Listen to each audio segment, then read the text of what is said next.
Hours ago, Richard Branson shared the kind of message no billionaire, no father, no husband ever wants to write. A single post, just a few quiet lines, and suddenly the world stopped.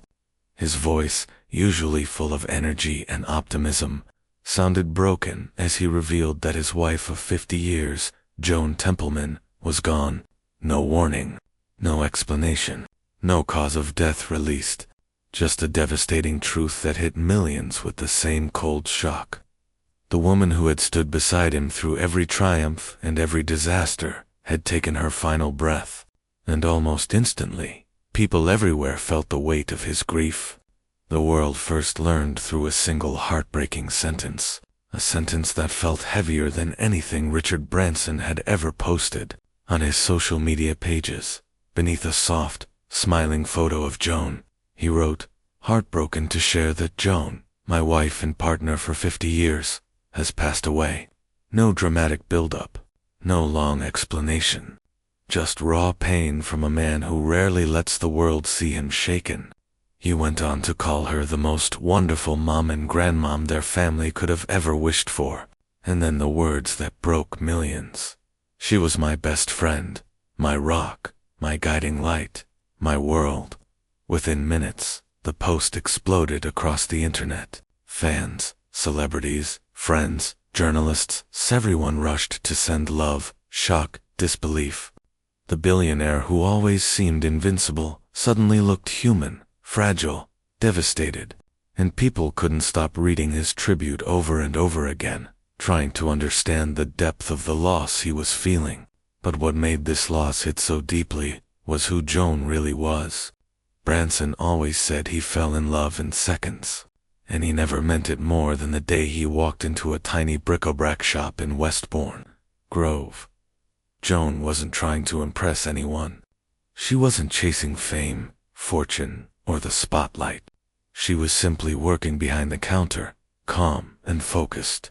A down-to-earth Scottish beauty who didn't tolerate nonsense. But to Richard, that first moment hit like a lightning bolt. He was instantly smitten, completely gone, and instead of admitting it, he did what any hopelessly love-struck young man would do. He kept showing up, day after day, buying the most random, pointless objects just for an excuse to talk to her. One of those objects became a piece of music history, a quirky old advertising sign for Danish bacon, showing a pig and a hen singing with a caption that read, "Now, that's what I call music."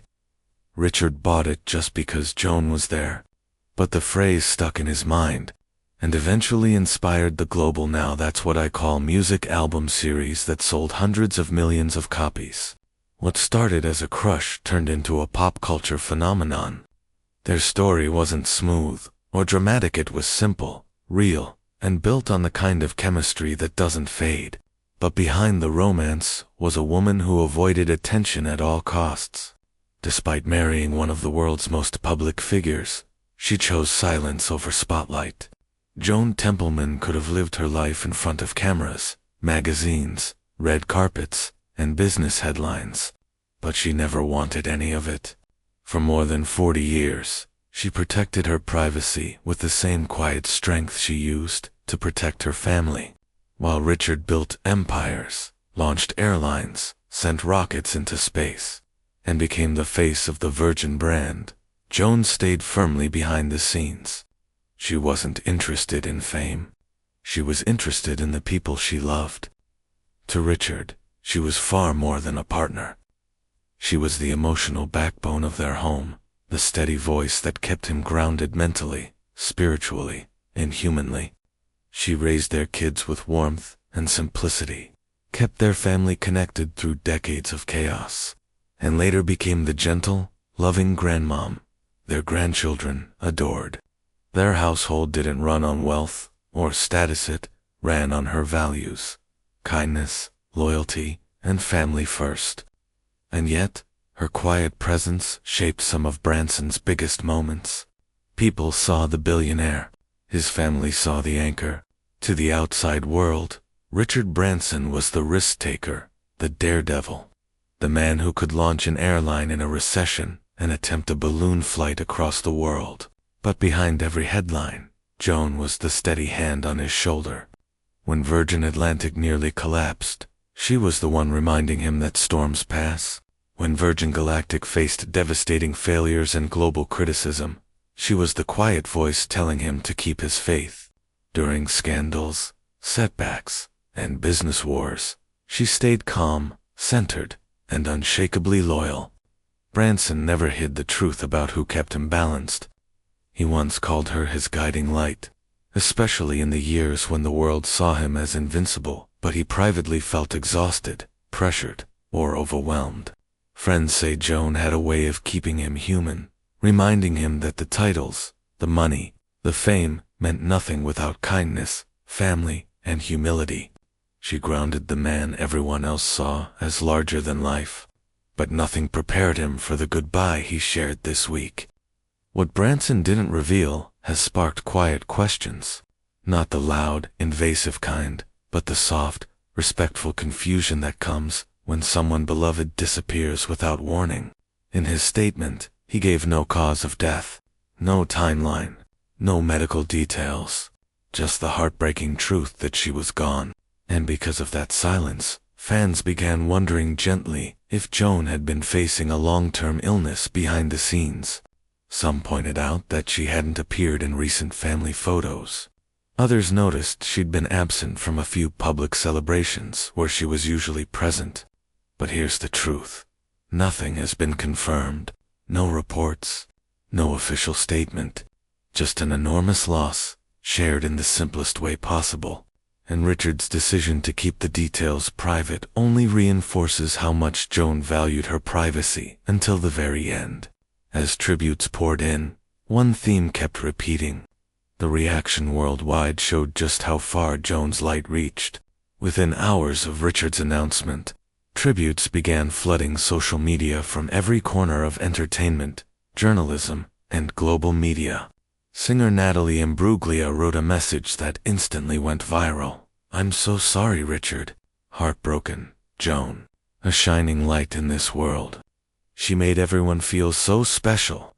Journalist Andrea Minsky shared her own deeply personal memory, saying she loved Joan dearly and would never forget the moments they spent talking over champagne on Necker Island.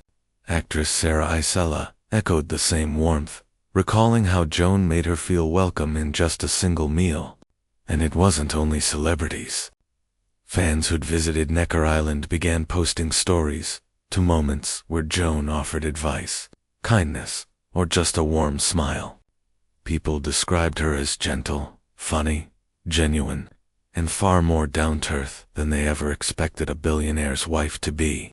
Major outlets around the world quickly picked up the news.